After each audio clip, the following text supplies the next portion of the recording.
as pessoas estão mais preocupadas com o seu currículo do que com a sua contribuição. E acho que esse é o caminho para não sucesso. Porque quando você se preocupa pelo seu currículo, você vai pular de um emprego para o outro, mas uma hora a dança das cadeiras acaba.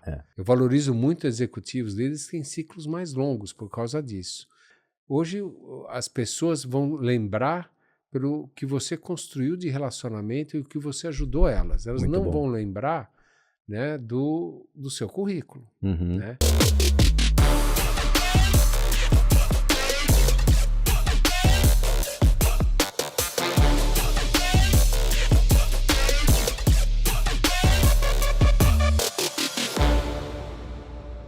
Fala pessoal, o convidado que eu tenho hoje aqui é muito especial, já venho acompanhando há um certo tempo e eu vou te falar que se eu tivesse que apresentar e ler um roteiro de tudo que essa pessoa fez, eu ia ficar aqui e tomar todo o nosso tempo do nosso podcast, então eu já vou passar a bola e fazendo algumas perguntas para ele mesmo se apresentar. Roberto Funari, que prazer ter você aqui com a gente, muito obrigado, viu?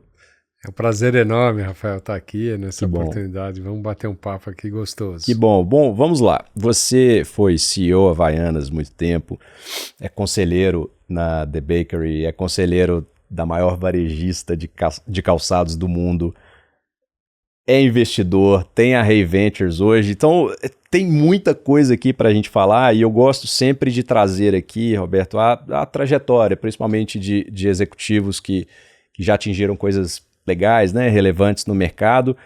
Então vamos lá, porque antes da Havaianas foram várias outras empresas, claro que eu não vou te pedir para falar sobre todas elas, mas como foi um pouco dessa sua jornada até você chegar hoje a essa cadeira, a essa função que você tem?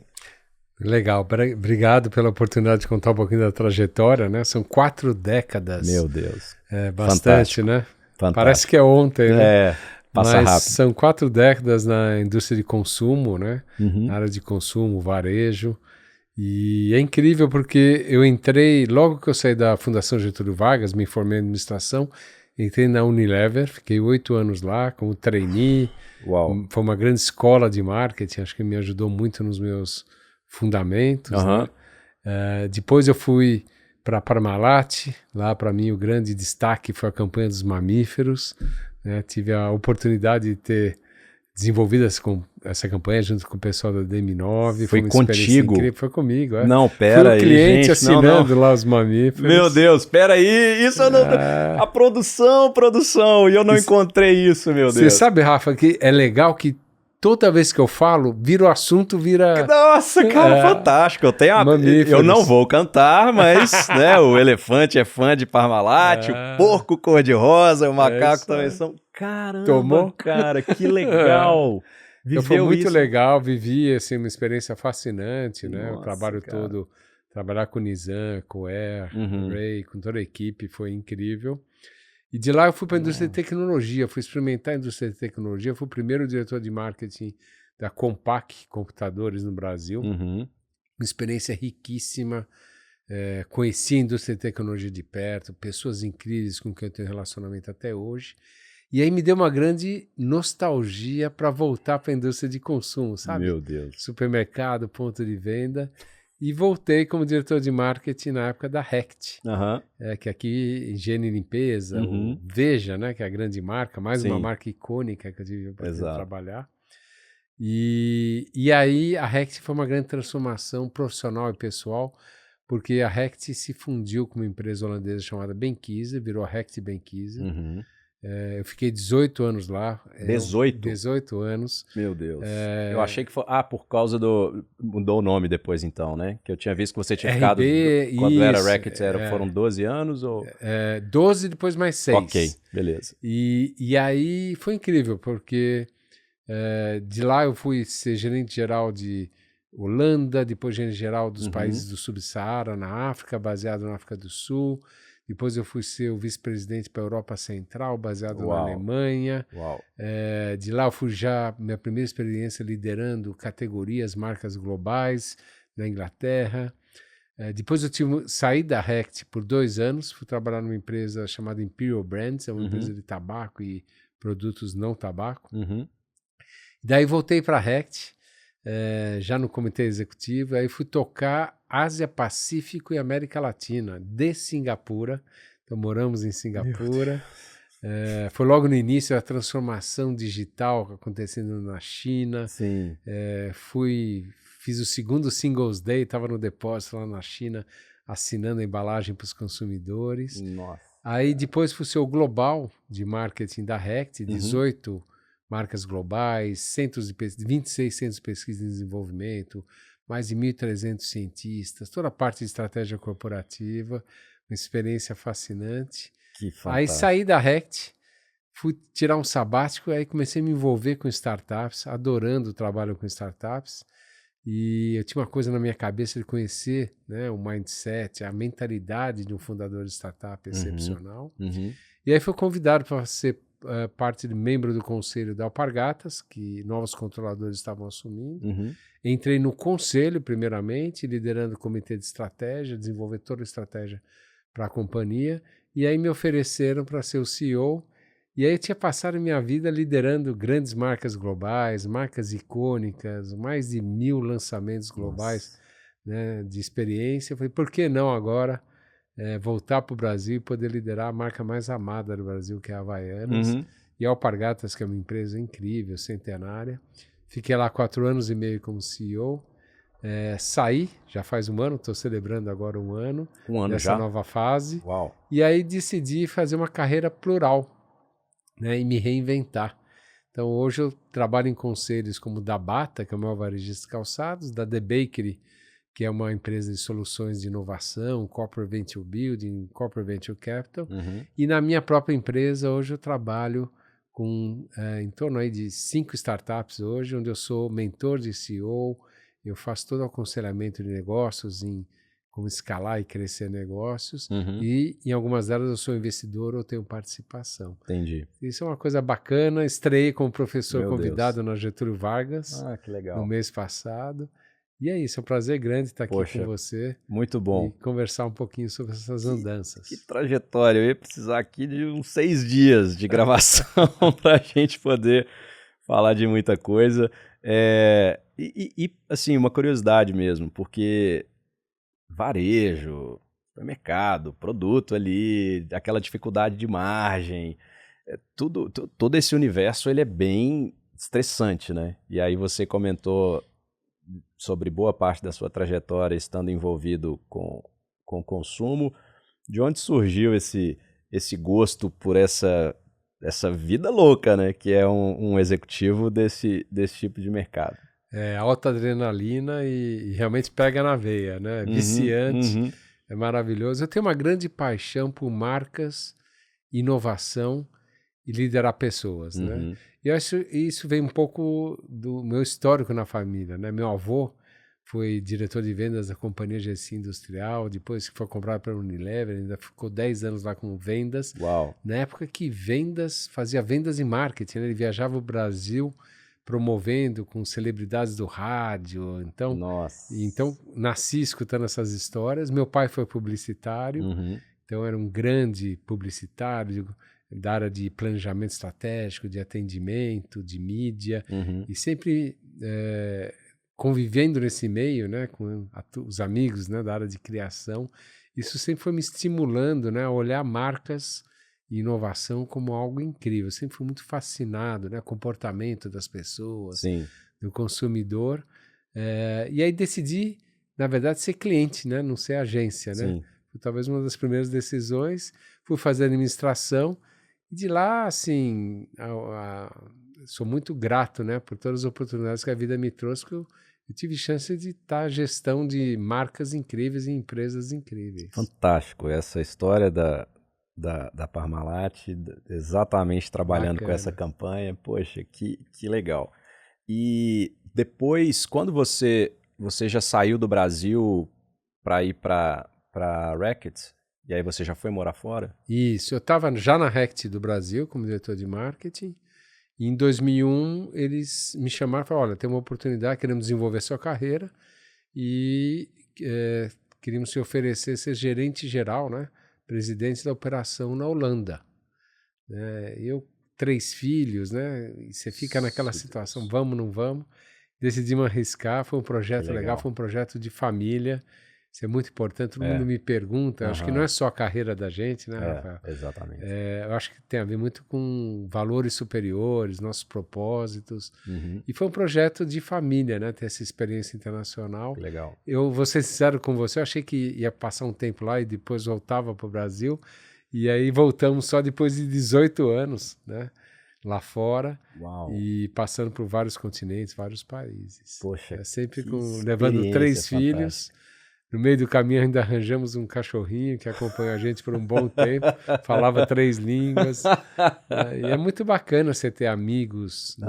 Construir esses laços no mundo todo. Hoje, das startups que eu participo, a maioria delas, com exceção da The Bakery, com exceção da Olera, que eu participo aqui no Brasil, ajudando a Virgínia, que é a fundadora, todas as outras são internacionais, estão na Europa, estão na Alemanha, na Noruega, na Inglaterra.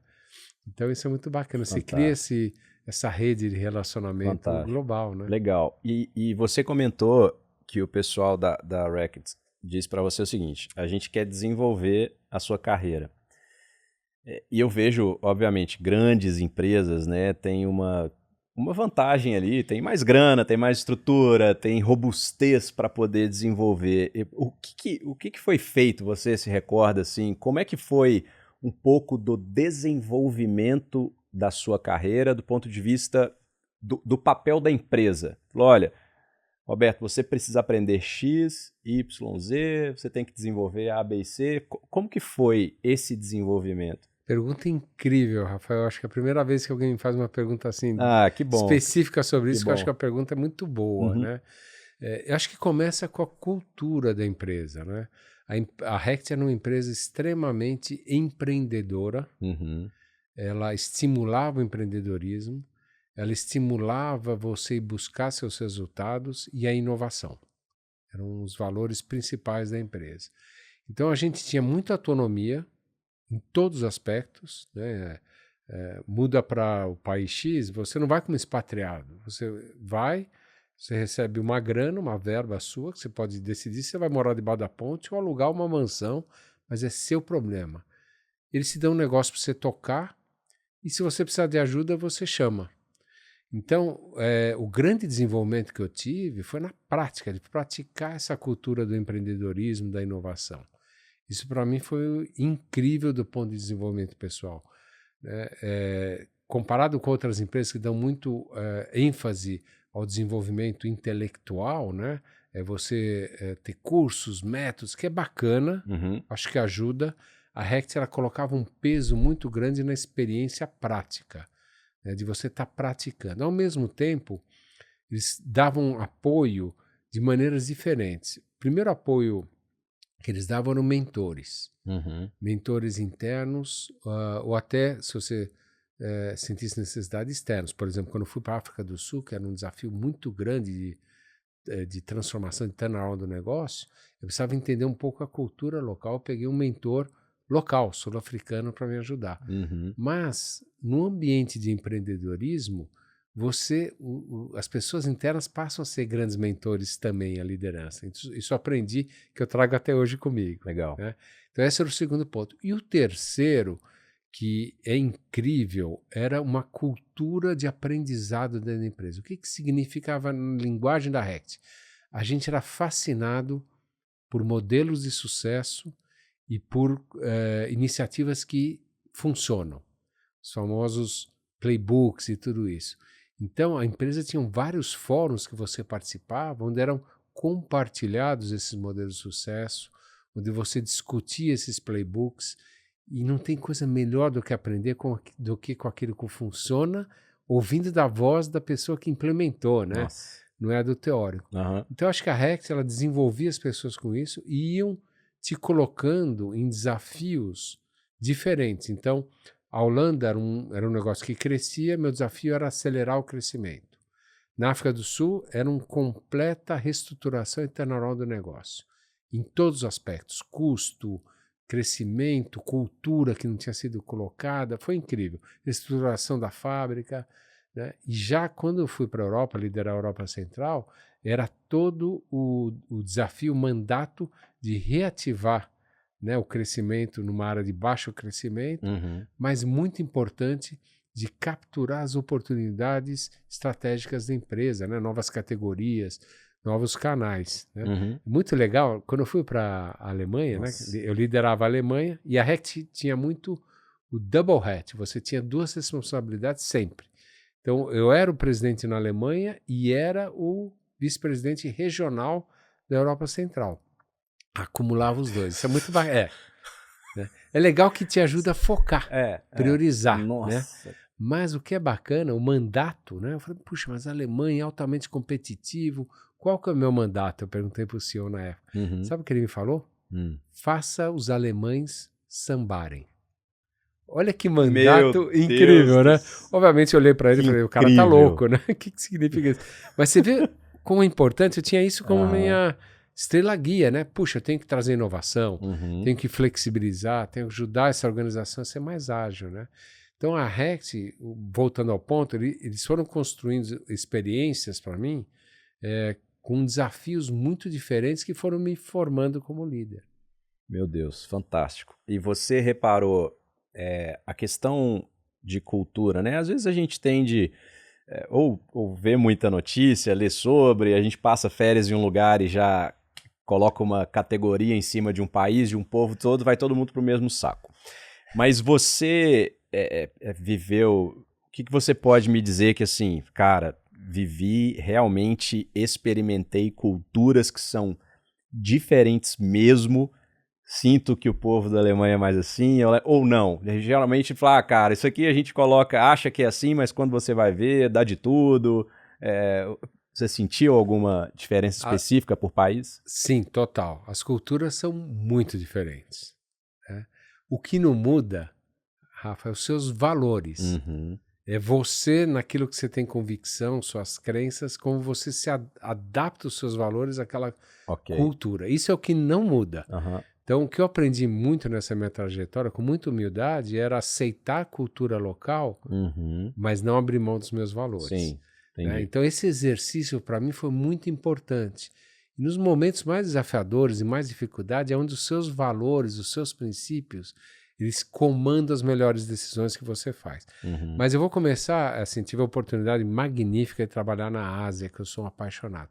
Eu acho que existe uma grande diferença entre a Ásia, né, o Oriente e o Ocidente, para começar. É muita diferença, é muito grande a diferença em tudo. A forma que você se comunica, a questão hierárquica, a questão de diversidade de gênero. Então, acho que o Oriente e o Ocidente têm definições muito diferentes de sucesso, de meritocracia, né? Então, isso é muito bacana, porque eu aprendi uma cultura de uma empresa ocidental, como você adapta, né, para o Oriente. Até mesmo para a África, teve uma adaptação muito importante sem abrir mão daquela essência da cultura. E aí, quando você vai para a Europa, que é muito diverso, você vê culturas muito diferentes. Né? Mesmo a própria Holanda e a Alemanha, todo mundo fala, não, é norte da Europa, muitíssimo diferente. São culturas, histórias de países totalmente diferentes. Você pega uma Holanda muito igualitária, né? Todo mundo é igual, não existe hierarquia. É um país pequenininho que viveu a história toda do comércio, então são grandes comerciantes. Por serem grandes comerciantes, demora para eles ganharem confiança em você, mas quando ganham confiança, são relações para sempre. Entendi. Já a Alemanha, eu já tive que enfrentar mais a questão da hierarquia, já tive que enfrentar como são muito fortes em métodos, processos, disciplina. É uma máquina, né? Assim, é na perfeição, funciona tudo muito bem. Mas se precisar desviar de rota, agilidade, enfrentar uma crise, já começa a ter mais dificuldades, inovação.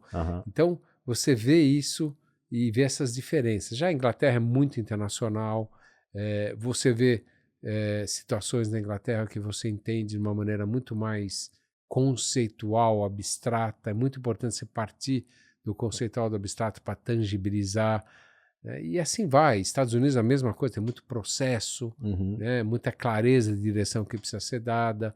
Tem culturas que você dá a direção, as pessoas vão atrás, acham o caminho. Tem outras culturas que você precisa pegar na mão e caminhar junto. As pessoas querem entender realmente o que você quer. Né? Não adianta só colocar uma visão. Então isso é muito rico, né? É muito bacana. E você tem que se adaptar. Eu acho que a magia está você achar esse lugar comum do seu estilo de liderança, entender padrões, mas tem que se adaptar ao local. Né? Onde foi mais difícil para se adaptar? Muito difícil foi na Alemanha, confesso. Achei que você ia falar o Oriente. Não, o Oriente tive uma adaptação rápida relativa. E o Oriente tem culturas muito diferentes lá, né? Singapura é diferente da Tailândia, que é diferente da Malásia, que é completamente diferente da China, do Japão ou da Coreia, né? Mas eu consegui interagir muito mais fácil e navegar de uma maneira mais fácil. Eu acho que a cultura nossa, onde a gente cresce, latina, onde a gente aprende a lidar com improvisação, a gente é muito bom em problemas, soluções de curto prazo. Quando você entra em culturas mais orientadas a processo, a método, a gente tem que aprender. Outro lado bacana, que saindo do Brasil, para mim foi uma grande escola, e eu fico muito feliz que voltando, né, tive interações com o Brasil, obviamente, direto na minha carreira, mas eu vejo uma grande evolução, é a parte analítica. Né? Logo que eu saí, o Brasil era um país intuitivo, né? Muito intuitivo, muito pouca criativo, né? Mas era muito pouco analítico. Hoje, e quando eu fui para fora, já era 100% analítico. Né? A empresa já era muito analítica.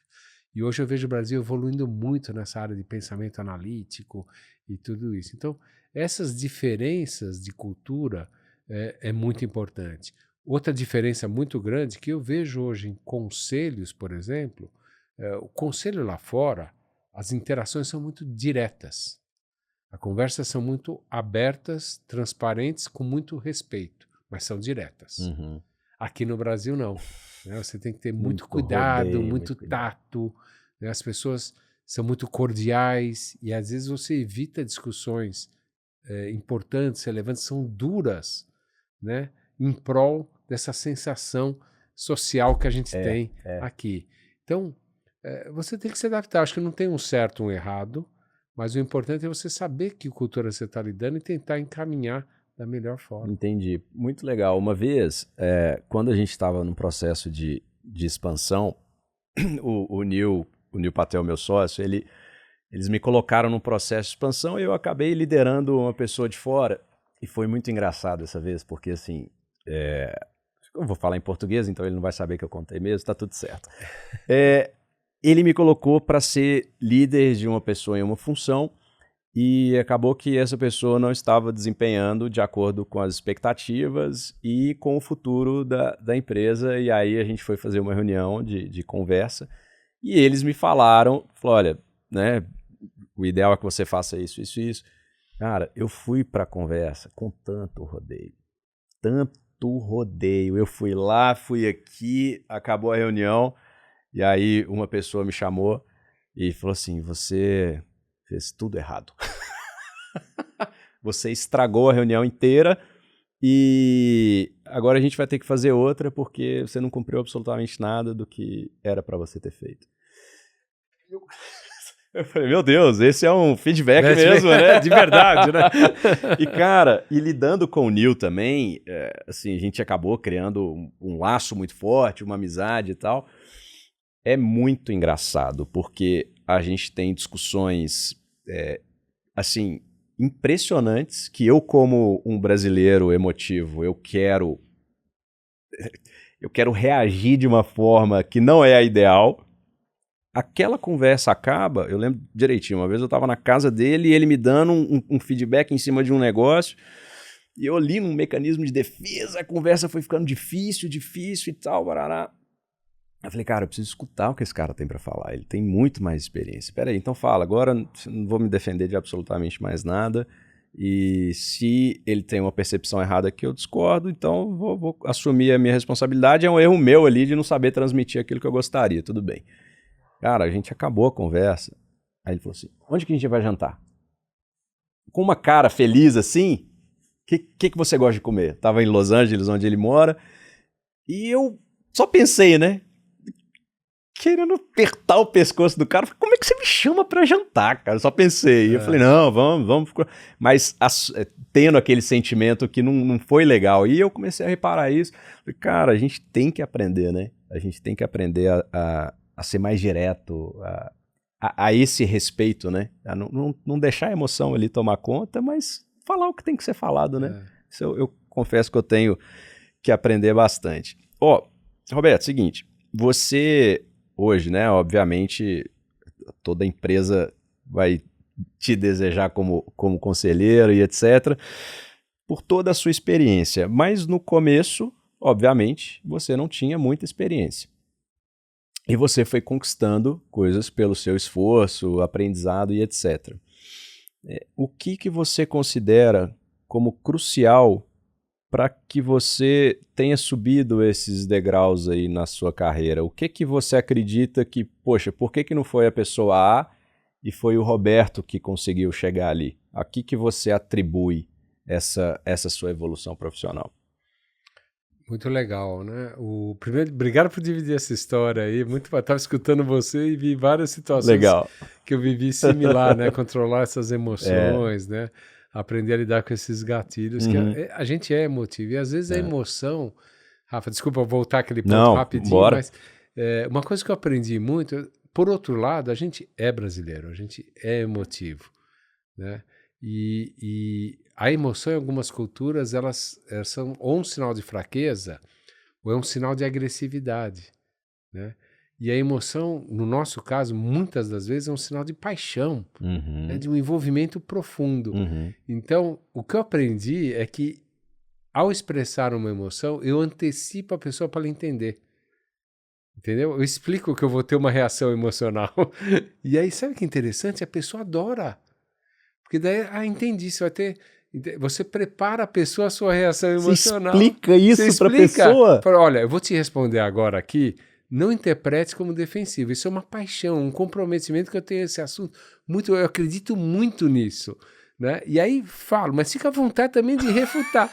E você sabe que, assim, mesmo em cultura mais direta, como na Alemanha, reagem muito bem. Que coisa, cara. Porque eles estão olhando você como uma pessoa e eles se sentem até honrados de você não estar escondendo quem você é. Olha, né? só. Mas é bacana. Eu acho que, fazendo o gancho aqui, eu acho que o que me ajudou muito nessa trajetória é o autoconhecimento, é você não perder as suas raízes, como eu acabei de descrever, é você ter um entendimento muito bom dos seus pontos fortes, para você poder usá-los e ter o impacto necessário. Sim.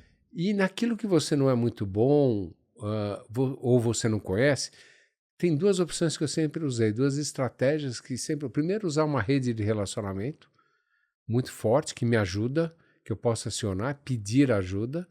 O segundo é você buscar conhecimento. Eu nunca tive problema de buscar conhecimento, eu sou obcecado em buscar o conhecimento, em ler, em entender, em me aprofundar. Tem diferentes formas. Eu sou um leitor voraz de livros, adoro podcast. Legal. Adoro também conversar com pessoas especialistas que entendam no assunto. Seguir um Neil Patel é incrível, né, que te abre para pensar. Tem uma lista de quem eu sigo. Então, essa combinação, autoconhecimento, rede de relacionamento e busca de conhecimento, me ajudou muito, né, a cultivar e buscar isso daí. Né? Sim. O outro ponto o que me ajudou muito é o meu apetite para tomar risco, a aceitar desafios que muita gente não aceitava. Quando foi me oferecido a África do Sul, estava sem um gerente geral da região por mais de 1 ano e meio, quase 2 anos. Ninguém queria, achava que aquilo lá era... Né? Era a cova de executivo, né? Para ser demitido. E era realmente. Ou pedir demissão, exato, vamos colocar na África. Exato. A Alemanha, assim, muita gente não se adaptava, não era? Eu tive dificuldade, mas muita gente não queria ir. Então, você aceitar esses desafios e buscar essa adaptação me ajudou muito, né? E não vou ser aqui cínico de falar comer grama, não é? Muita gente fala que isso é comer. Para mim não é. Para mim isso é uma benção. Me dá uma oportunidade como me deram para a África do Sul, foi uma benção, foi uma oportunidade tão rica, né, de trabalhar lá, que até hoje eu considero o meu segundo país, por exemplo. Então, eu nunca tive medo de fugir de desafio. E nunca tive medo de ser mandado embora. E isso é uma coisa que hoje eu vejo muito em grandes empresas. As pessoas estão mais preocupadas com o seu currículo do que com a sua contribuição. E acho que esse é o caminho para não sucesso. Porque quando você se preocupa pelo seu currículo, você vai pular de um emprego para o outro, mas uma hora a dança das cadeiras acaba. Né? Eu valorizo muito executivos deles que têm ciclos mais longos por causa disso.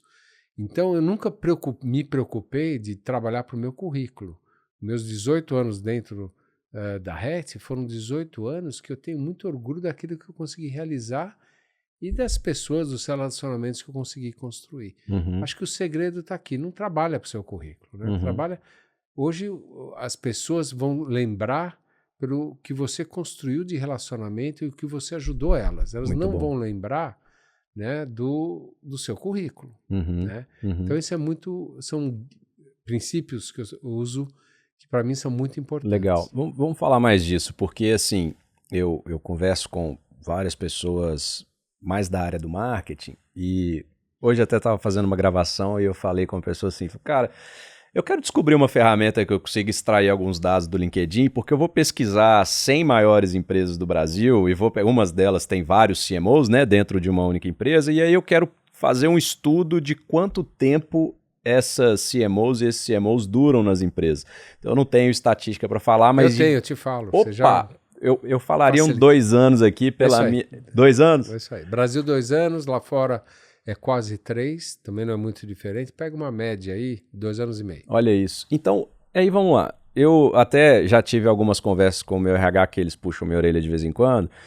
Dependendo do cargo, posso não estar certo, mas dependendo do cargo, se eu preciso ter uma liderança ali, que precisa construir uma história, um problema para resolver complexo, etc., eu nem olho o LinkedIn da pessoa, nem olho. Aí alguém até falei isso aqui no podcast, alguém puxou a minha orelha, Luciano Santos, que foi head de vendas da Meta e do Google, ele falou, não, cara, deixa eu te dar um outro contexto. Eu falei, poxa, legal, aceitei o argumento. Mas fato é que quando, né, eu olho aqui para a sua trajetória, poxa, 18 anos, 8 anos, 9 anos, e hoje de galho em galho. O que é que está acontecendo, Roberto? Isso é um privilégio do marketing que os executivos olham e falam, poxa, não está dando certo, não está atraindo cliente em potencial, manda embora. Aí o CMO troca de agência, porque aí ele tem alguém para falar, essa agência não está dando certo, e antes eles do que eu vou trocar de agência. Então, e também a própria pressão do CEO, né, diante de um board, diante de uma P&L, de entregar resultado, o desafio aí para empresas que às vezes vão ter uma margem pequena, então você tem uma briga voraz ali com concorrentes. Cara, o que está acontecendo no mercado para as pessoas não pararem nas empresas mais? Esse é um fenômeno de várias funções dentro da empresa. Acho que o Brasil está numa ponta fora da curva, mais alta. Podemos falar um pouquinho sobre isso também. Mas especificamente em marketing, primeiro acho que tem um aspecto benéfico. Tá? O marketing, por definição, é um agente transformador de negócios e porque ele tem que trazer a voz de um consumidor que está em constante mudança, ele tem que entender tendências, ele tem que antecipar o futuro e trazer para dentro. Né? O marketing é bom, é excepcional, a gente pode conversar de outros elementos, mas nesse jogo de transformação, de antecipação, de entendimento profundo do comportamento do consumidor e o que isso significa para os seus negócios. Então, é natural que você busque ideias novas, que você busque visões renovadas, frescas, inovadoras. Né? Então, o marketing em si, para mim, tem esse aspecto nessa dinâmica. Né?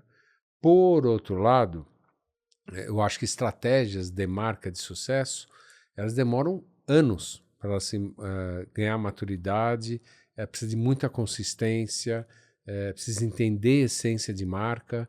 Né? O exemplo de Havaianas, estão poucas as pessoas que entendem a essência da marca. Tem várias pessoas que têm muitas opiniões, mas eu conto na palma da mão né, que eu conheço, que conhece a essência da marca e vai manter uma consistência naquela marca, né?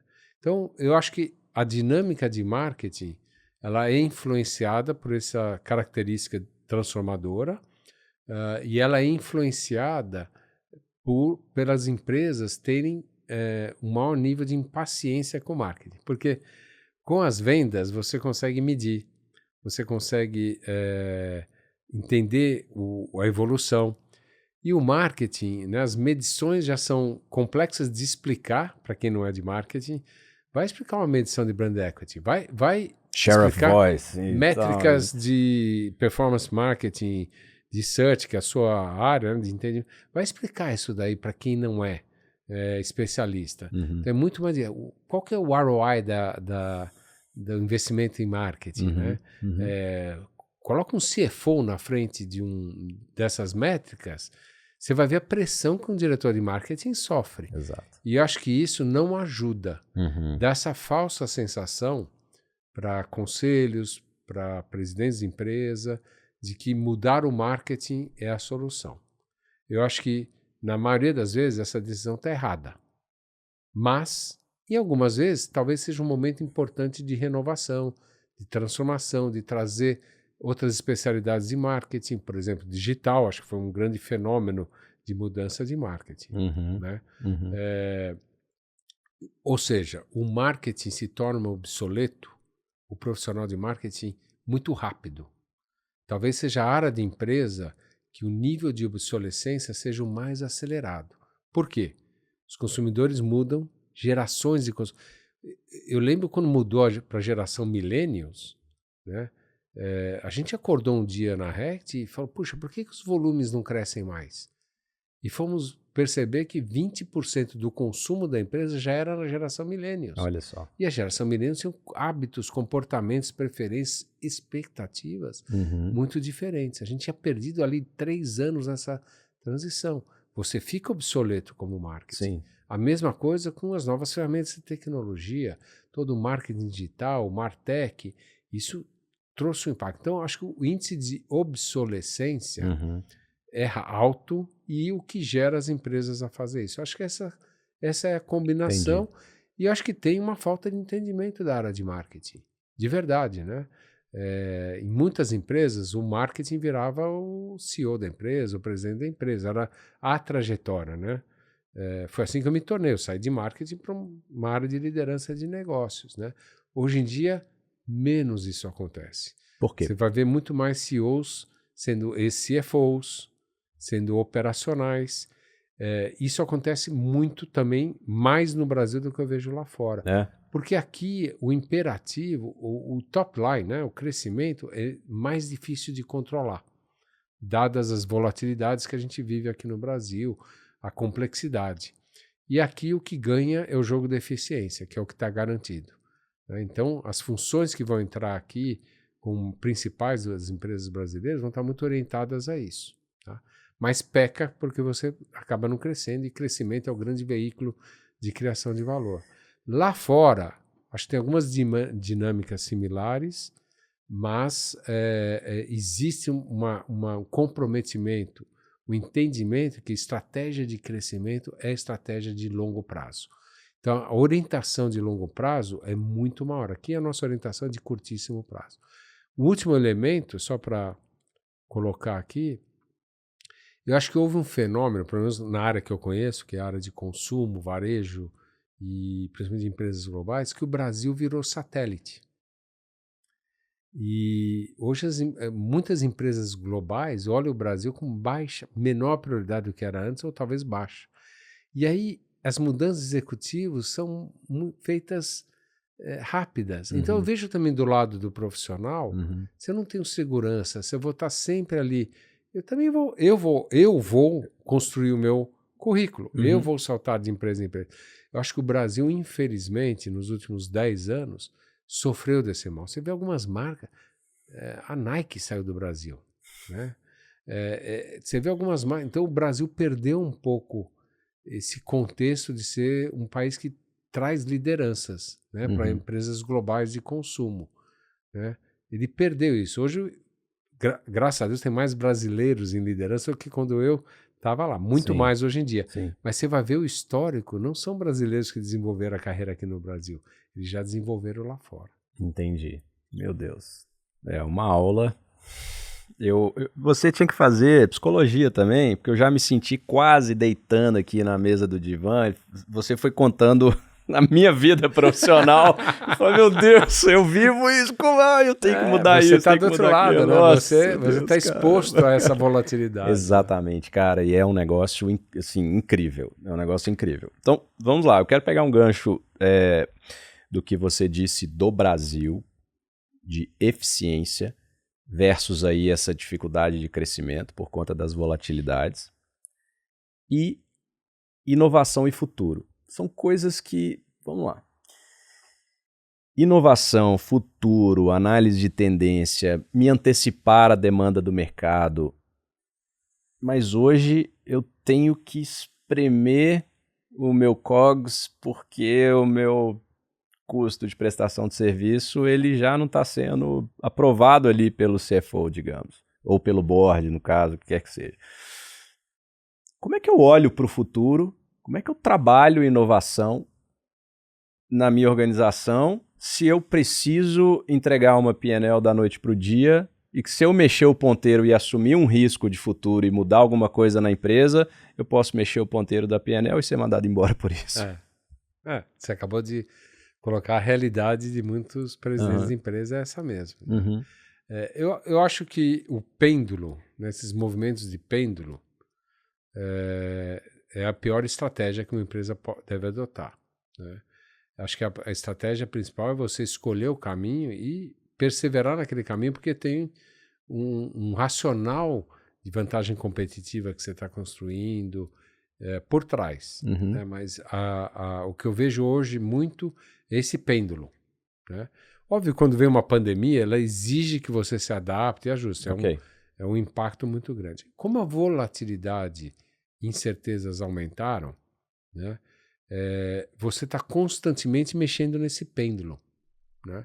Isso não é bom. Uhum. Né? Acho que as empresas com orientação de longo prazo de verdade, consistência e ajustes táticos são aquelas que vão vencer. As que usam pêndulos não vão vencer. Elas se travestem, né, de agilidade, de flexibilidade, mas não são na realidade. Elas estão caminhando contra ou a favor do vento se tiver sorte. A favor se tiver sorte. Então, eu acho que tem muito uma questão estratégica de clareza que pode te direcionar e te ajudar em períodos de vacas magras, onde o vento não está soprando a seu favor. Né? Uhum.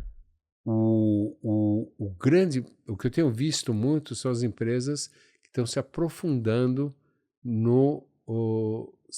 na centricidade no consumidor, nas pessoas. Né? E quando você cria um modelo de negócio que a centricidade está no centro do seu modelo de negócio, né, você consegue navegar essas ondas de diferença de uma maneira muito mais consistente, porque você tem um norte. Uhum. O seu norte é o seu consumidor. E se esse consumidor está navegando para cá ou para lá, é lá que você vai ajustar suas velas para buscar e continuar atendendo expectativas e preferências. Quando a empresa não tem essa clareza ou perdeu essa profundidade e não tem conexão com esse comportamento, né, você vê esse sistema do pêndulo. Uhum. Né? O pêndulo passa Entendi. a ser a sua estratégia. Né? E isso é muito importante. Hoje a gente está vivendo um momento, né, se você olhar o contexto, eu já vi isso em várias pesquisas e tenho visto em várias empresas que eu considero líderes, com marcas que realmente estão conectadas com seus consumidores.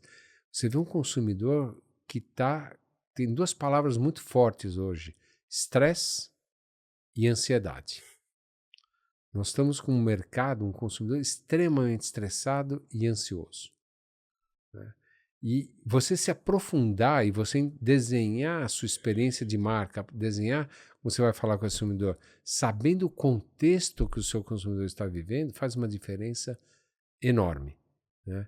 E poucas são as empresas que entendem e sabem navegar esse conhecimento profundo de consumidores. Muito interessante. Como que isso pode se aplicar no B2B? Porque você está falando aí, é muito legal. Poxa, a sua experiência lá atrás, vocês entenderam que 20% ali do público era consumidor final ali. E aí, trazendo esse contexto para a empresa. Legal, vamos falar de B2B. Mas só para complementar um pouco, só fazer o gancho. Aí você falou, e inovação lá na frente? A inovação, ela não é fim, ela é meio. Então, se você tiver uma estratégia de inovação que está direcionada a atender, ela é sua engrenagem de acompanhar essas expectativas e preferências do consumidor, ela é o meio. Ela não está nessa dicotomia de curto prazo e longo prazo mais. Ela é o seu meio de estar constantemente encantando, criando conexões, lealdade com o seu consumidor. Empresas inovadoras de verdade, elas fazem da inovação no centro do seu relacionamento. Inovação aqui não é só produto, é serviço, é a forma de comunicar, né? É isso que vai. Você consegue aplicar muito dessas ferramentas no seu B2B, né? O seu B2B nada mais é do que um consumidor final, né? E quem é o seu cliente? Qual é o dentro do seu cliente? E aí o seu cliente pode ser definido como setor, né? Eu sou um grande B2B no setor de mineração, no setor de energia, né? E dentro de que empresas, de que cliente dentro daqueles clientes? E ali você direciona a partir do entendimento dessas expectativas e preferências desses seus clientes, entendendo a estratégia desse seu cliente. Isso é muito importante no B2B, você criar essa conexão estratégica. Tem cases que eu olhei, empresas que foram entrando em setores onde elas não estavam antes e elas foram ajudando os seus clientes a resolver as principais dores.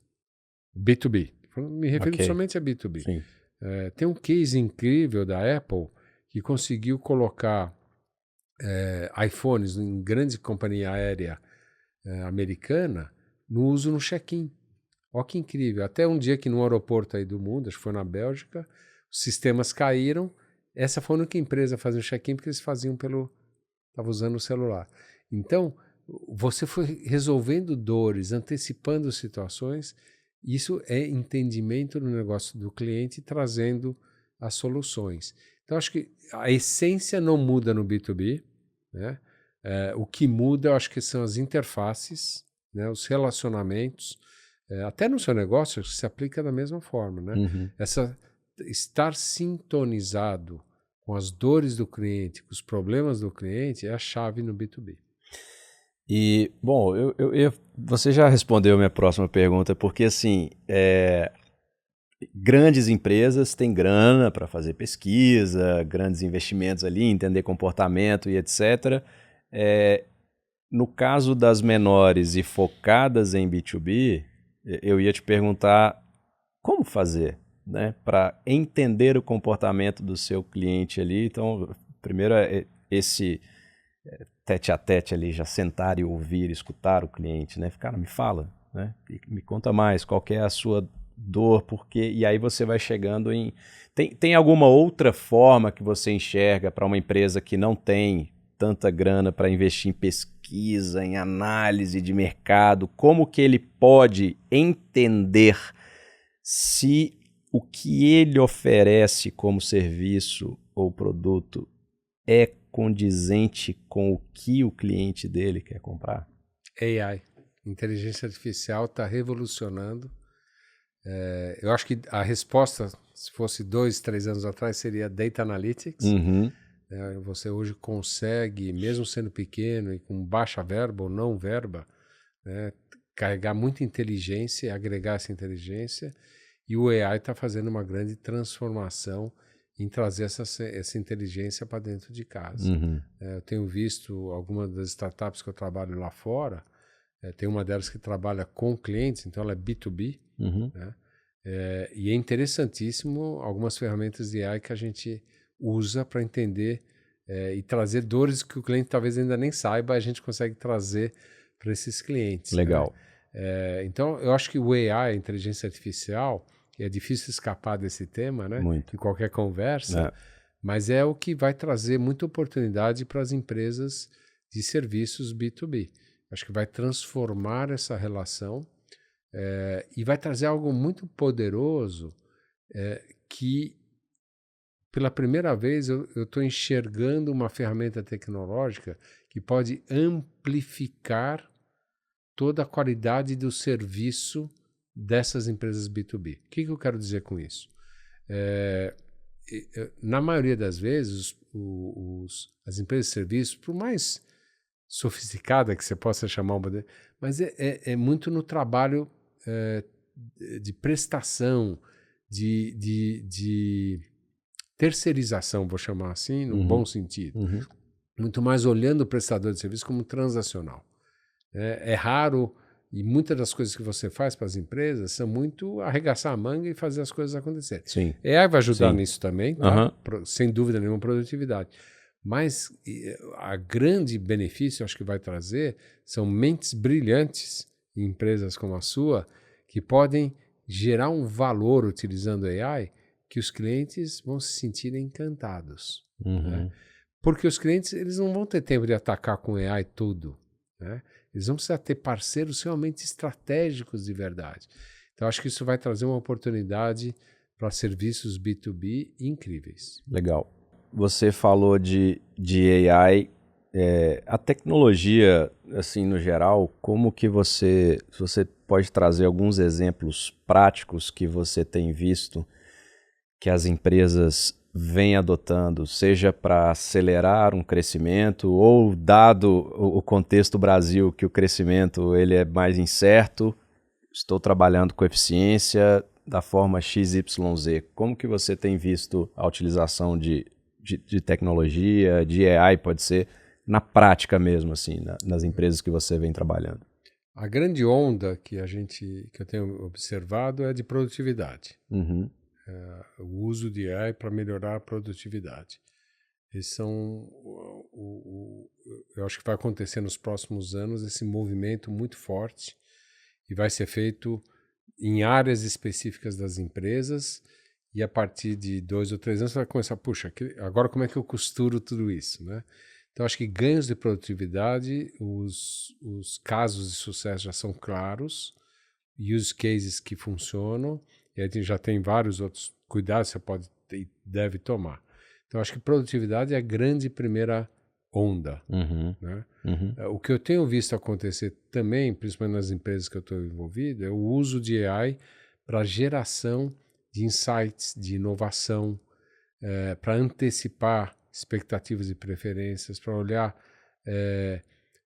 trazer de uma maneira ágil todo o conhecimento da empresa. As empresas, por exemplo, estamos falando na área de marketing, né? Vou conectar aquilo que a gente conversou. Um diretor de marketing fica 2 anos e meio como diretor de marketing. Né? Sua equipe também tem uma rotação muito similar. Você faz várias pesquisas, você coleta dados do seu canal direto, você coleta dados do seu saque, etc, etc. Todos esses sinais e dados, eles ficam perdidos em algum lugar, porque muda as pessoas. Novas pesquisas são feitas. Muitas vezes, os detentores desse histórico são as agências, na maioria das vezes. Imagina você poder trazer tudo isso junto, independente de quem estiver lá naquele momento, você poder acessar isso de uma maneira estruturada, todo esse conhecimento que a empresa foi adquirindo ao longo dos anos, utilizando a AI. Então, eu acho que tem todo um valor agregado que vai ser de conhecimento que as empresas vão começar a acessar, que vai ser muito importante. E aí, acho que a tecnologia aplicada em várias áreas, em vários processos, acho que ela vai trazer benefícios tangíveis. As empresas estão fazendo isso muito bem, elas estão priorizando e mapeando aonde, seja o AI ou seja outras tecnologias, podem me trazer benefícios. Por exemplo, realidade aumentada, realidade virtual, IoT, né, Internet of Things. E aqui você começa a olhar como essas tecnologias podem acelerar a minha inovação, minha oferta ao consumidor. Né? Ou seja, trazendo serviços, ou seja, melhorando a experiência. Então, o uso da tecnologia para acelerar e trazer inovação mais rápida é outra aplicação que eu estou vendo. E, por último, o que eu vejo muito na área de consumo, que vai revolucionar o uso de diferentes tecnologias, é a personalização. A personalização em massa, Você fazer personalização em mercados em massa, ela só é viável com o uso de tecnologias escaláveis. Então você vai começar a acessar muito tecnologia para poder gerar essa personalização. Muito bom.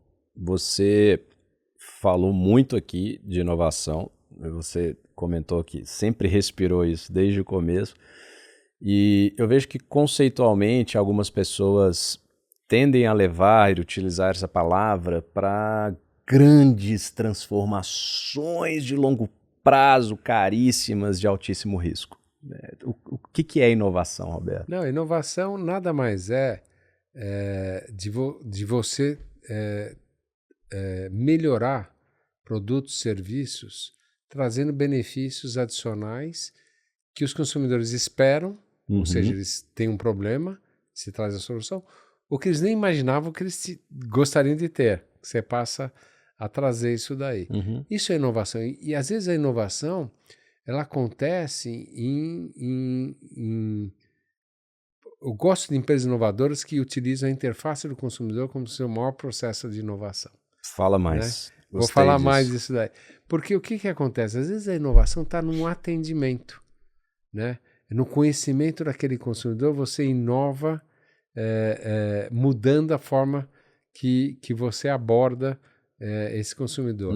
Se você olhar, por exemplo, se você observar como vendedores ambulantes, né, estão inovando na forma de oferecer os produtos nos diferentes pontos de alto tráfego de São Paulo, é inovação incrível, né? Desde os bolos, né, até a maneira com que eles utilizam moedas e trocam moedas. Eu estava conversando com um vendedor ambulante, ele explicando a forma que ele usou para melhorar a venda dele através, casando a porção que ele vendia com a forma de pagamento. Isso é uma inovação, não é incrível? Né? Legal. Ele vendia uma porção menor, tentando encaixar numa nota, né? E aí uma pessoa falou para ele, por que você não aumenta a porção e aceita um Pix? Ele triplicou o negócio da noite para o dia. Que legal. Isso daí é inovação. É você olhar e entender o consumidor e o hábito do consumidor. Naquele produto específico, as pessoas gostariam de comer mais. Era uma delícia o produto dele. E ele estava só fazendo sampling, na verdade, barato. Né? Então ele trouxe uma inovação, mudou o tamanho, o formato e conectou com uma forma de pagamento. Então, eu acho que inovação, ela não é necessariamente inovações de construir a última espaçonave que vai para Marte. Né? Isso é também inovação. Mas a inovação está em coisas menores. E no B2B é a mesma coisa. Né? Você vê empresas identificando grandes problemas e procurando a inovação para trazer soluções.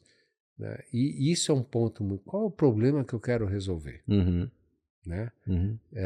E a partir disso você olhar ferramentas, processos de inovação que vão trazer soluções incríveis que você não imaginou. E as melhores soluções, na meu ponto de vista, não são essas de longo prazo, que custam muito dinheiro, são aquelas que você consegue fazer, às vezes, até sem recursos. Boa. E como que você identifica uma empresa que não tem a cultura da inovação? Como é essa empresa? E como trabalhar para que essa empresa tenha uma cultura de inovação? É muito legal essa pergunta, né? Porque para você fazer essa análise da sua empresa, você tem que olhar em que ciclo sua empresa está. Toda empresa começa, erros e acertos, de repente acertou, ela vai crescer muito rápido. Vai crescer rápido, você está navegando aquela curva de crescimento, você se sente no topo do mundo, você como dono, sócio, você extrapola esse crescimento para frente, coloca investimentos, amplia, escala. Vem o segundo momento. E você está feliz, você não sente a necessidade de inovação, você já acertou o seu produto, já acertou o seu serviço, você quer navegar essa onda. E aí, de repente, começam alguns choques. Seja um choque, a economia desandou, inflação alta, juros altos, o varejo passou muito por isso, seja uma pandemia, seja um choque de um concorrente novo, que você não percebeu e chegou e começou a ganhar participação de você. E aí seus negócios começam a entrar no nível de maturidade. Né? E aí você fica tentando, o famoso back to basics, você fica tentando manter o nível de maturidade. Né? E nesse aspecto, aí ao longo do tempo o seu negócio começa a declinar. Então é muito interessante que você entender o ciclo de negócio, você consegue identificar onde está o seu negócio e o quanto, qual o seu trabalho, o seu mandato para a inovação. Né? O segundo ponto, se precisa de inovação ou não, é a cultura da empresa. Hoje eu tenho uma condição de entrar e conversar, seja no caso do varejo, você ir no ponto de venda e conversar com os colaboradores que estão cuidando no ponto de venda, você entende se existe uma mentalidade de inovação centrada no cliente ou não. Conversar com os líderes, e isso para mim é muito já revelador. A cultura, a cabeça. E a cabeça não é só do C-suite. Tem que olhar a cabeça, a mentalidade na ponta. Né? O quanto de autonomia é dado. Né? Se visitar... Outro dia eu fiz uma visita no Peru, no mercado do Peru, né? Numa das empresas que eu sento no conselho. É fascinante. Você visita uma amostra de 5, 10 lojas e você começa a entender, olhando o padrão que você vê nessas lojas, se é uma empresa que está fazendo inovação ou não está. Né? Então, eu acho que tem vários indícios, sinais que você consegue identificar. Ao mesmo tempo, eu consigo também identificar empresas que estão sendo ineficientes na sua inovação. Estão investindo mais do que deveria, gastando muito dinheiro com projetos que eu chamo de pets, né? Que você está fazendo isso por hobby, gastando dinheiro em excesso. Geralmente é um hobby de um dos executivos ou do dono, e você tenta amarrar isso com o desafio de negócio, fazer o diagnóstico, você não consegue casar. Esse é o exemplo contrário, né? Mas eu sou muito inovador. Legal, mas você está sendo inovador para quê? Né? É hobby? Tudo bem, né? Quando é o seu dinheiro, tudo bem. Quando é dinheiro do acionista, acho que tem que ser questionado. Sim, né? Boa. E como que... Bom, a liderança tem um papel crucial aí do ponto de vista de propagação dessa cultura, né? Como fazer na prática para disseminar essa cultura de inovação nas empresas, principalmente nas empresas que têm ali digamos, um distanciamento entre o C-suite e as pessoas que estão ali na ponta ou na operação, né? Às vezes a mensagem que está aqui, ela pode ser que não chegue ali. Então, qual é o papel ali dessas lideranças para fazer com que essa cultura da inovação ela seja disseminada? O C-suite é chave, né? Começa lá, ela é disseminada de cima para baixo. Então, esse é um ponto muito importante. As empresas que têm uma cultura inovadora, ela começa da cultura do C-suite, e o grande patrocinador é o CEO. O segundo ponto que é muito importante em culturas inovadoras são empresas que combatem os silos organizacionais. E esse é um exercício contínuo, muito difícil. Principalmente por mais empresas mais complexas, é o maior problema. São as empresas que operam em silo. Né? O terceiro ponto de colocar na prática é o desenvolvimento e treinamento das pessoas, dos times, a adoção dessas metodologias ágeis ou outras metodologias que ajudam a colaborar. E o quarto elemento é a falta de uma estratégia. Quando se tem uma estratégia clara de inovação, você consegue direcionar os seus esforços. E, por último, a gestão, porque, na verdade, você está gestando um portfólio de iniciativas. Iniciativas podem não funcionar ou podem não se viabilizar, e você precisa ser muito rápido e ágil para realocar recursos, pessoas e dinheiro. Se as empresas não têm essa gestão ativa, né, fica muito difícil você extrair retorno do seu programa de inovação. E, por último, a abertura de inovação com parceiros. Né? Eu sempre... algo que a gente fazia muito na RECT, a gente tinha um orçamento de pesquisa e desenvolvimento, de inovação, muito baixo, com um percentual de vendas comparado com os nossos concorrentes. Só que a gente tinha mais inovação e maior impacto da inovação no nosso crescimento do que os nossos concorrentes. Como a gente fazia isso? Alavancando com parceiros, alavancando com nossos fornecedores, alavancando com Open Innovation. Então, você ter esse expertise de alavancar inovação com parceiros é muito forte, porque né, você investe 1% em pesquisa e desenvolvimento, mas eu consigo um retorno como se eu investisse 10%. Como? Usando parceiros. Entendi. E o processo de mensuração de impacto? Existe alguma forma mais eficaz, mais clara para a gente mensurar o impacto da inovação na rentabilidade da empresa, por exemplo, ou em alguma performance, algum objetivo que a empresa tenha? Sim. De novo, acho que aqui o rabo não pode balançar o cachorro, né? Ou seja, a inovação não pode definir. Então, qual que é o papel dessa inovação? Essa inovação vai ser para acelerar crescimento, e eu quero um crescimento... Algumas vezes você tem que aceitar margens menores, porque você tem que inovar para combater um concorrente disruptivo. Né? Isso é uma exceção, mas na maioria das vezes é para criar mais valor para a empresa. E aí você pode medir isso através do P&L dessa inovação, entendimento de canibalização e todo o resto. Mas tem inovações que têm valor mais estratégico. Eu quero inovar para atrair um segmento de consumidores para a minha marca. Né? Sim. Eu quero inovar para conhecer, trazer conhecimento de algo, de um mercado novo que eu quero entrar lá na frente, de uma adjacência. Né? Isso são empresas mais sofisticadas, eles trabalham muito nisso, eles criam essas iniciativas que o grande retorno está no conhecimento e nas teses, nas comprovações das teses. E aí você mede o retorno do seu portfólio de iniciativas. Né? Então eu tenho 10 iniciativas, vamos supor que seja eu quero inovar para identificar o segmento, a adjacência que eu quero entrar daqui 2 anos. Você cria as iniciativas, o A/B testing, tudo isso, monta um portfólio. Você vai medir se dessas iniciativas, de 10 iniciativas, eu consigo uma que me traga não só a oportunidade, mas me traga um modelo que eu possa lançar. Então tem diferentes maneiras de medir, mas o mais importante é não medir por medir, é medir de acordo com a sua estratégia, com o seu objetivo. E o outro ponto, que eu acho que é a grande dificuldade em inovação demora tempo para você ver o resultado real. Né?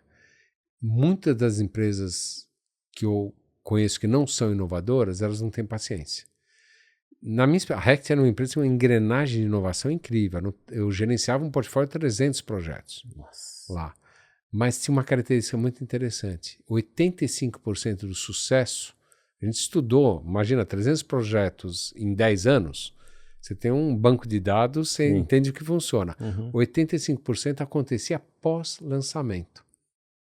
Então a gente passou a perder menos tempo no perfeccionismo de lançar, muito mais tempo no perfeccionismo nas primeiras 3 meses pós-lançamento. E ajustar a rota e insistir. A média de ajustes pós-lançamento era de 2 a 3 ajustes. Muita empresa é enrijecida. Lança, não funcionou, dá 6 semanas, corta a verba, corta o dinheiro. E não.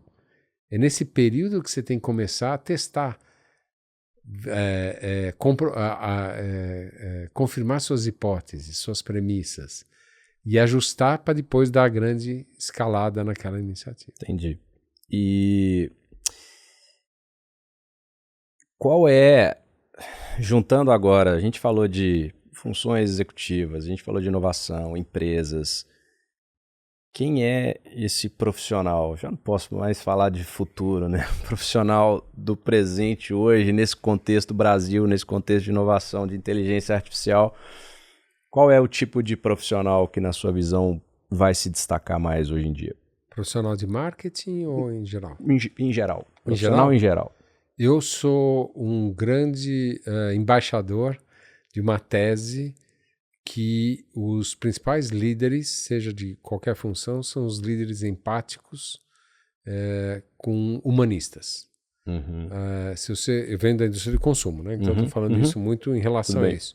As empresas excepcionais, as empresas que vão durar, são empresas lideradas com uma visão empática e humana extremamente forte. Acho isso uma característica que você vê cada vez mudando. Essa conexão com a sociedade, essa conexão profunda com o que as pessoas esperam e têm de expectativa em relação à sua empresa é fundamental.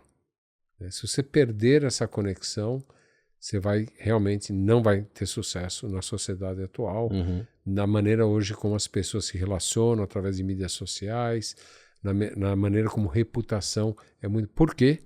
Porque a maior moeda de valor que as empresas têm hoje se chama confiança. Hoje, qualquer líder de empresa, ele tem que gerir, proteger, estimular a confiança. Então, eu tenho muito uma visão do líder humanista, é extremamente importante, né? Se você olhar no aspecto mais elevado. Do outro aspecto, acho que são líderes que conseguem trazer para a empresa tanto talentos humanos quanto parceiros que possam acelerar a sua proposta de valor, né? São grandes orquestradores, do meu ponto de vista, arquitetos. Cada vez mais eu acho que os grandes líderes vão ser arquitetos, né? Que também sabem se cercar de construtores, bons construtores, operações, sabem montar esse time operacional que consegue viabilizar isso daí. Mas são principalmente arquitetos, né? Mas precisa dos consultores. Sem os consultores você não traz eficiência, não traz operação, né? E o último elemento para mim são líderes que sabem usar a tecnologia a seu favor. Sabem usar a tecnologia para acelerar, né, os negócios. Essa liderança que entende de tecnologia, para mim, é fundamental nos dias de hoje, né? E tecnologia aqui vai desde inteligência artificial, que talvez seja um dos maiores disruptores que a gente está enfrentando hoje em dia, mas não só isso. Acho que você tem que mapear dentro do seu negócio quais são as principais tecnologias. Hoje, pela manhã, por outros motivos, está tendo uma discussão sobre cybersecurity, né? É o uso de tecnologia para gestão de risco da empresa. Então, se você não souber escolher as tecnologias para o seu negócio, tanto na questão de criação de valor quanto na questão de gestão de risco, é fundamental. Boa. Bom, e sobre livros que marcaram a sua carreira, você como profissional ou até como pessoa, quais são as indicações que você deixa aqui pra gente? Muito legal. Sou um leitor voraz, né? Ótimo. Então, vou dar 3 livros que eu acho incríveis. Um é a biografia do Steve Jobs, pelo Walter Isaacson. Acho que é um livro muito importante da maior marca, né, de estilo de vida, inovação, um líder visionário. O outro livro que me direcionou muito na maneira de pensar é do Clayton Christensen, que é um ex-professor de Harvard, que é O Dilema do Inovador, né, The Innovator Dilemma.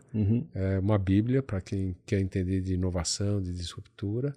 E outro livro para mim que eu acho muito importante na gestão de negócios é Medir Aquilo que Importa, né? Measure What Matters, do John Doerr. Eu acho que é uma metodologia super importante. Boa. E em breve eu recomendo o meu livro. Opa! Temos novidade na área, então, peraí, para tudo. Talvez, não sei quando você vai estar assistindo, esse livro vai ser lançado em breve, é isso? É isso, em breve, final de junho. Poxa vida, ó, se você está assistindo isso e esse livro já foi lançado, você vai encontrar o link aqui de algum site, de algum local que a gente vai combinar aqui com o Roberto para você ter acesso a ele. Pode dar um spoilerzinho pra gente. Vou dar um spoiler e já te convido aí para o lançamento. Ainda não tenho a data, mas legal. Vamos ter um evento de lançamento. Show de bola. Todos estão convidados. Estarei lá. Obrigado aí pela generosidade do link. O livro se chama Reinvenção Corajosa. Olha. E aqui eu falo muito de transições. Transições de carreira, de vida. E muito legal que eu trago uma caixa de ferramentas, várias metodologias para a gente poder ativamente fazer transições. Que legal. A grande tese aqui, Rafa, é que a gente não tem medo de mudar. O grande medo que a gente tem é esse período entre o que a gente era e o que a gente ainda não se tornou. Esse período de transição. Sim. Então esse livro ele busca trazer essas ferramentas e trazer uma confiança nas pessoas que você pode ativamente gerenciar suas transições, planejar e fazer disso de uma maneira feliz, com muito propósito. Poxa, você morou em 4 continentes, foi isso? Isso. Então, 4 décadas de experiência, senioridade, 4 continentes diferentes, vários países com várias culturas, várias transições de carreira, de vida profissional, de vida pessoal, com família e tudo mais. É o que eu adoro, quando a gente junta teoria com prática e experiência de vida. Roberto, muito obrigado pela sua participação. Para mim foi um MBA aqui ao vivo, foi uma aula, aprendi muito e estou com a cabeça já fervendo aqui, pensando em algumas coisas que eu preciso fazer. Muito obrigado, viu, meu cara? Meu prazer é muito grande. Muito bom. Pessoal, obrigado mais uma vez. A gente encerra aqui mais um episódio do nosso NPcast com convidados muito interessantes. O Roberto Funari, o Cris Do, que a gente já gravou, Camila Farani, que a gente vai gravar em breve. Tem várias outras pessoas muito interessantes de marketing, negócio, inovação, empreendedorismo. E o grande objetivo nosso aqui é trazer isso de forma descomplicada, de uma forma simples, de um bate-papo, para que no final de cada episódio você tenha a sensação assim, poxa, valeu a pena gastar aqui 1 hora, 1h30 do meu tempo, que eu realmente aprendi uma coisa prática. Esse é o nosso objetivo, e se a gente cumpriu com esse objetivo, eu queria te pedir aquele acordo de cavalheiros e damas aqui, deixa o seu like e o comentário, porque essa é a alternativa, esse é o algoritmo que vai fazer com que a gente alcance mais pessoas, que a gente ajude mais pessoas com esses conteúdos nossos aqui. Obrigado mais uma vez, um grande abraço e milhões!